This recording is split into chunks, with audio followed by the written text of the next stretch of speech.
다 함께 찬송가 325장 찬양 드리도록 하겠습니다. 찬송가 325장입니다.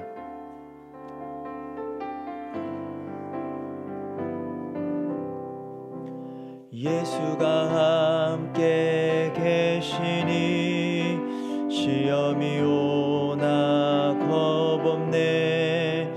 기쁨의 근원 되시는 예수를 위해 삽시다.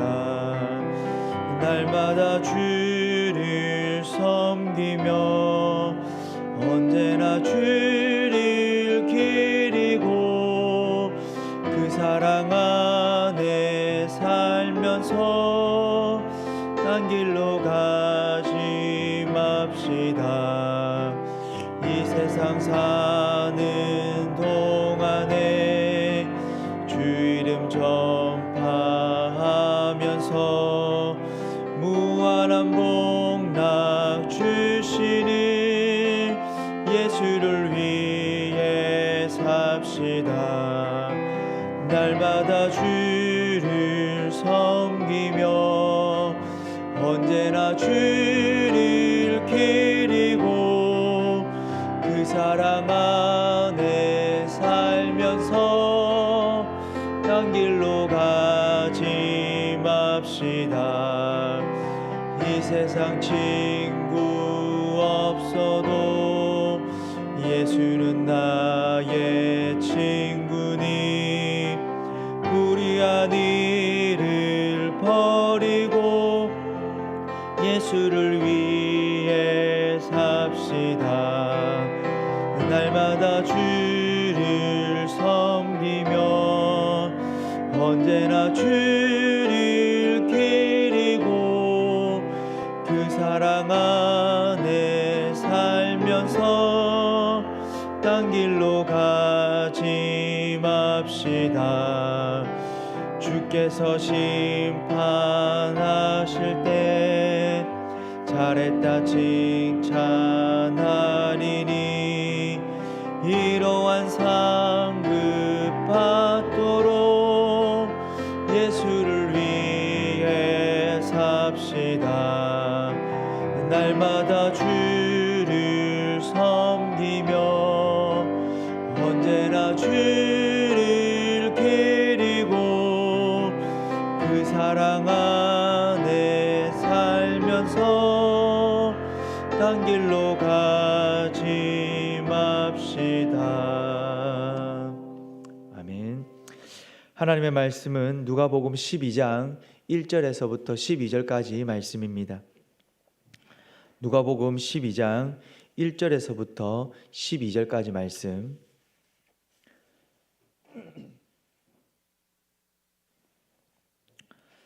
우리 한 절씩 교독하도록 하겠습니다. 그동안에 무리 수만 명이 모여 서로 밟힐 만큼 되었더니 예수께서 먼저 제자들에게 말씀하여 이르시되 바리새인들의 누룩 곧 외식을 주의하라. 감추인 것이 드러나지 않을 것이 없고 숨긴 것이 알려지지 않을 것이 없나니 이러므로 너희가 어두운 데서 말한 모든 것이 광명한 데서 들리고 너희가 골방에서 귀에 대고 말하는 것이 지붕 위에서 전파되리라. 내가 내 친구 너희에게 말하노니 몸을 죽이고 그 후에는 능히 더 못하는 자들을 두려워하지 말라. 마땅히 두려워할 자를 내가 너희에게 보이리니 곧 죽인 후에 또한 지옥에 던져 넣는 권세 있는 그를 두려워하라. 내가 참으로 너희에게 이르노니 그를 두려워하라. 참새 5마리가 두 아사리온에 팔리는 것이 아니냐. 그러나 하나님 앞에서는 그 하나도 잊어버리시는 바 되지 아니하는도다. 너희에게는 심지어 머리털까지도 다 세신 바 되었나니 두려워하지 말라. 너희는 많은 참새보다 더 귀하니라. 내가 또한 너희에게 말하노니 누구든지 사람 앞에서 나를 시인하면 인자도 하나님의 사자들 앞에서 그를 시인할 것이요 사람 앞에서 나를 부인하는 자는 하나님의 사자들 앞에서 부인을 당하리라. 누구든지 말로 인자를 거역하면 사하심을 받으려니와 성령을 모독하는 자는 사하심을 받지 못하리라. 사람이 너희를 회당이나 위정자나 권세 있는 자 앞에 끌고 가거든 어떻게 무엇으로 대답하며 무엇으로 말할까 염려하지 말라. 마땅히 말할 그때에 너희에게 가르치시리라 하시니라. 아멘. 예수님께서 공생의 사역을 시작하시고 난 후에 예수님의 인기는 대단합니다. 수만 명의 무리가 예수님을 보고자 예수님 곁에 모여듭니다. 그 많은 무리들 중에는 바리새인과 율법 교사와 또 그리고 이들과 같은 편에 서서 예수님을 대적하기 위해 선자들도 있었습니다. 바리새인과 율법 교사와 같은 이들은 사회적으로 영향력이 컸고 그리고 많은 사람들에게 존경을 받는 자들이었습니다. 이들이 예수님을 대적하는 것에 대해서 제자들은 부담이 컸을 것입니다. 한편으로는 두렵기도 하고 떨리기도 했을 것입니다. 그러나 예수님께서는 제자들에게 바리새인들보다 하나님을 더 두려워하고 하나님을 더 의지할 것을 말씀하고 있습니다. 1절을 보면 예수님께서는 수만 명의 무리들 중에서 먼저 제자들을 구별하시며 말씀합니다. 성도 여러분, 예수님의 관심은 수만 명의 무리에게 있지 않습니다. 예수님께서는 예수님을 따르는 예수님의 사람들을 주목하시며 그들이 세상 가운데에서 제자로서 더 잘 살아가기를 원하고 계십니다. 예수님께서 주목하는 것은 바로 제자들입니다. 그렇다면 내가 속한 삶의 현장, 가정이나 직장이나 또 내가 만나는 그런 수많은 사람들, 그런 사람들 속에서 제자로서 더 잘 살아가기 위해서는 어떻게 해야 하겠습니까? 먼저는 위선적인 모습을 벗어 던져야 합니다. 예수님께서는 바리새인들의 누룩 곧 외식을 주의하라라고 말씀합니다. 외식이 무엇입니까? 부정적인 의미로 겉과 속이 다른 것을 의미합니다. 겉은 거룩하고 정결해 보이지만 속은 타락해져 있는 상태를 말합니다. 다른 말로는 위선이라고 말할 수 있습니다. 위선은 마치 누룩과 같아서 반드시 드러납니다. 누룩은 처음에는 식별하기가 쉽지 않지만 밀가루를 부풀어 오르게 하면서 그 정체가 드러나게 됩니다. 위선도 처음에는 참 경건한 것처럼 보이지만 결국 그 정체가 드러나게 됩니다. 그러나 사람들은 종종 이 사실을 잊어버립니다. 자신을 완벽하게 포장할 수 있을 것이다 라고 생각을 합니다. 그래서 사람들은 자신의 속내를 감추고자 겉모습에 많은 투자를 합니다. 숨기고자 참 많이 노력합니다. 그러나 결국은 삶의 모습 속에서 또는 우리가 하는 말을 통해서 우리의 속마음은 드러나게 됩니다. 오늘 본문 2절과 3절 말씀입니다. 감추인 것이 드러나지 않을 것이 없고 숨긴 것이 알려지지 않을 것이 없나니 이러므로 너희가 어두운 데서 말한 모든 것이 광명한 데서 들리고 너희 골방에서 귀에 대고 말하는 것이 지붕 위에서 전파되리라. 사람들은 착각합니다. 나의 속마음을 감추고 내가 그렇게 사람들을 대하고 또 하나님 앞에 교회 앞에 서고 있으면 사람들은 모를 거라고. 그러나 그것은 말 그대로 착각입니다. 위선은 반드시 드러납니다. 그러므로 위선이 아닌 정직한 모습으로 하나님 앞에 서야 합니다. 위선을 벗어 던져야 합니다. 완벽하게 감출 수 있을 것이다 라는 착각 속에서 살아가는 것이 아니라 그냥 오히려 정직한 모습을 하나님께 드러내므로 하나님의 긍휼을 구할 수 있어야 합니다. 두 번째로 내가 속한 삶의 현장 속에서 제자로서 더 잘 살아가기 위해서는 어떻게 해야 하겠습니까? 두 번째는 하나님을 두려워해야 합니다. 4절 말씀을 보면 몸을 죽이고라는 말씀이 있습니다. 본문의 말씀 속에서 이 말의 의미는 세상은 우리를 힘들고 어렵게 할 수 있다라는 것입니다. 사람을 두려워하는 마음은 불신의 마음입니다. 8절에서부터 10절까지 예수님께서는 이 세상이 두려워서 예수님을 부인하는 것은 예수님을 증거하는 성령님을 모독하는 일이기에 사심을 얻지 못한다라고 말씀하고 있습니다. 이것은 끝까지 믿음을 거부하는 불신을 지적하는 말씀입니다. 제자들은 바리새인들을 저주하시는 예수님을 보고 놀라고 두려웠을 것입니다. 당시 바리새인들의 위상을 생각하면 제자들은 그들로부터 큰 어려움을 겪을 수도 있겠다라고 생각하지 않았을까요? 하지만 예수님은 사람을 두려워하지 말고 하나님을 두려워하라고 말씀합니다. 왜냐하면 세상은 우리의 몸을 힘들게 하거나 더 나아가 목숨을 빼앗는 지경까지 우리를 힘들게 하지만 그것이 세상 권세의 한계이기 때문입니다. 그러나 우리 하나님께서는 우리의 생사를 주관하시고 또한 지옥에 던지는 권세를 가지신 분이십니다. 세상은 우리의 몸만 어렵고 힘들게 합니다. 우리의 몸만 통제합니다. 그러나 하나님께서는 우리의 영혼의 삶을 주관하십니다. 우리를 천국으로 인도하기도 하시고 우리를 지옥에도 던질 수 있는 우리의 영혼의 삶을 주관하시는 분이 바로 하나님이십니다.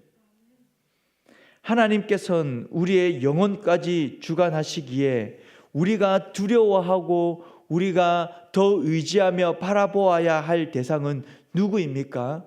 바로 하나님입니다. 우리가 하나님을 바르게 인식할 때에 그 외의 대상에 대한 두려움은 극복할 수 있을 것입니다. 하나님을 두려워하는 자 안에서 그 모든 두려움은 사라질 수 있습니다. 성도 여러분, 기억하시길 바랍니다. 하나님께서만 우리의 영혼의 삶을 주관하실 수 있습니다. 하나님만 이 땅 가운데 우리의 몸과 또 영혼의 삶을 주관하십니다. 세상은 이 땅 가운데에 우리의 몸만 어렵게 하지만 하나님은 모든 것을 주관하심을 잊지 마시길 바랍니다. 이 땅에서 제자로서 잘 사는 것은 외식으로 치장하여 사람들의 칭찬을 받는 것이 아니라 하나님의 인정을 받는 것입니다. 세상이 아닌 하나님을 더 의지하며 두려워할 수 있기를 바랍니다. 세 번째로 내가 속한 삶의 현장 속에서 제자로서 더 잘 살아가기 위해서는 어떻게 해야 하겠습니까? 위기의 상황 속에서 염려만 하지 말고 성령 하나님을 더 의지해야 합니다. 우리는 위기의 상황 속에서 두려움의 상황 속에서 염려하게 됩니다. 우리는 연약한 사람이기에 염려는 어쩌면 자연스러운 것일 수 있습니다. 아니, 자연스럽습니다. 문제는 염려만 하는 것이 문제인 것이지요. 성경은 우리에게 염려하지 말라고 말하고 있습니다. 염려하지 말라, 이 말에는 세상이 두려워서, 사람이 두려워서, 또 상황이 두려워서 염려만 하지 말고 세상을 이길 만한 힘을 주시고 지혜를 주시는 그 하나님을 의지하라는 말이 그 염려하지 말라는 말 속에 포함되어져 있습니다. 성도 여러분, 사람은 염려하는 사람들에게 그렇게 말할 수 있습니다. 염려하지 말라고, 힘들어하지 말라고. 사람은 그렇게 말하고 그냥 지나가고 그 염려하지 말라는 그 말 속에 그 어떠한 도움도 줄 수 없습니다. 하지만 하나님께서는 그렇지 않습니다. 말씀을 통하여서 염려하지 말라고 하나님께서 그렇게 말씀하셨을 때는 그 염려하는 상황 속에 하나님께서 이겨낼 수 있는 힘을 주시고 지혜를 함께 주시겠다라는 말이 포함되어져 있습니다. 하나님은 어떤 분이십니까? 참새의 삶을 주관합니다. 그 사람보다 못한 미물의 삶을 주관하신 분이고, 더 나아가 우리의 머리털까지 세실 만큼 우리를 세심하게 관찰하시고 돌보시는 분이 바로 하나님이십니다. 그 하나님께서 우리에게 말씀합니다. 염려하지 말라고.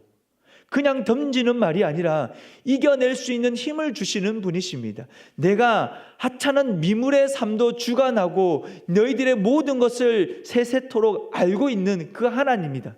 내가 너희에게 염려하지 말라는 것은 나를 의지하면, 나에게 기도하며 나에게 매달리면 내가 너희들에게 힘을 주고 지혜를 주고 능히 그 염려하는 것을 이겨낼 수 있게 할 수 있는 나를 바라보라는 의미가 염려하지 말라는 말 속에 포함되어져 있습니다. 성도 여러분, 염려가 되는 위기의 상황 속에서 지혜를 주시는 성령 하나님을 의지하시기를 바랍니다. 그래서 위기의 상황 속에서 제자로서의 모습을 보여줌으로써 하나님께 영광이 되고 하나님께서 주시는 그 축복의 은혜를 온전히 누리는 주님의 제자가 될 수 있기를 주님의 이름으로 축복합니다. 기도하겠습니다.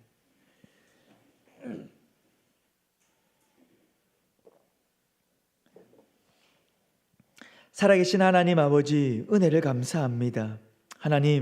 하나님께서 허락하여 주신 이 인생을 잘 살아가기를 원합니다.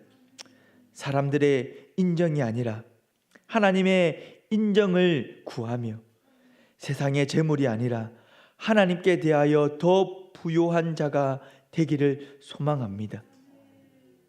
하나님, 장래의 성공을 위해 더 열심히 준비하며 살아가는 것이 아니라 주님 오실 날을 준비하며 하나님께서 부어주실 영광을 기대하며 그것을 위해 더 준비하며 살아가는 주님의 제자가 되게 하여 주시옵소서. 저희 마음 가운데에 온갖 더러운 것들을 성령의 불로 정결케 하여 주시고 주님의 심판대 앞에 섰을 때에 칭찬을 받는 인생을 살아가는 자 될 수 있도록 주님 역사하여 주시옵소서. 하나님, 우리가 참 연약하여 위기의 상황과 두려움의 상황 앞에서 염려하며 주저앉을 수밖에 없는 하나님, 그런 인생들입니다. 이런 우리들을 향하여서 염려하지 말라는 그 하나님의 말씀 앞에 우리가 하나님을 더 의지하며 하나님을 더 바라보며 신뢰하는, 그리하여서 염려하지 말라는 그 말 속의 은혜를 충만히 누리게 하여 주시옵소서. 하나님, 오늘은 금요 심야 기도회가 있습니다. 하나님, 많은 주의 백성들이 기도하는 자리에 나와 하나님의 이름을 부르짖으며 기도의 능력을 경험하며 말씀의 은혜를 누리며 찬양의 기쁨을 누릴 수 있도록 주님 역사하여 주시옵소서. 많은 자들이 함께 모여 하나님의 이름을 부르짖을 때에 기도의 능력을 경험하게 하시고 기도 가운데에 베풀어 주시는 성령 하나님의 위로가 있게 하여 주시옵소서. 하나님, 연약하고 염려 많은 불쌍한 하나님 주님의 백성들이 오늘도 이 새벽 시간에 나와 주님 아버지 앞에 기도하며 나아갑니다. 기도의 제목들을 가지고 하나님 아버지 앞에 간절히 아뢰며 기도할 때에, 눈물로 하나님의 이름을 부르짖을 때에 염려 때문에 다른 말을 할 수 없고 그냥 주님의 이름만 부르짖는 하나님, 그런 주의 성도들의 간절한 기도 가운데에 하나님 응답하여 주시옵시고 위로하여 주시옵소서. 오늘 주어진 하루의 삶을 그리스도인답게 살아가기 위해 몸부림치는 주의 백성들의 하나님 그 삶 위에 하나님께서 복의 복으로 덧입혀 주시고 힘을 주시옵소서. 하나님의 영광을 드러내는 믿음의 백성으로서의 삶을 온전히 살아낼 수 있는 하나님, 그런 오늘 하루의 삶이 되게 하여 주시옵소서. 감사합니다. 예수님의 이름으로 기도드립니다. 아멘. 계속해서 간절히 하나님 앞에 기도하며 나아가도록 하겠습니다.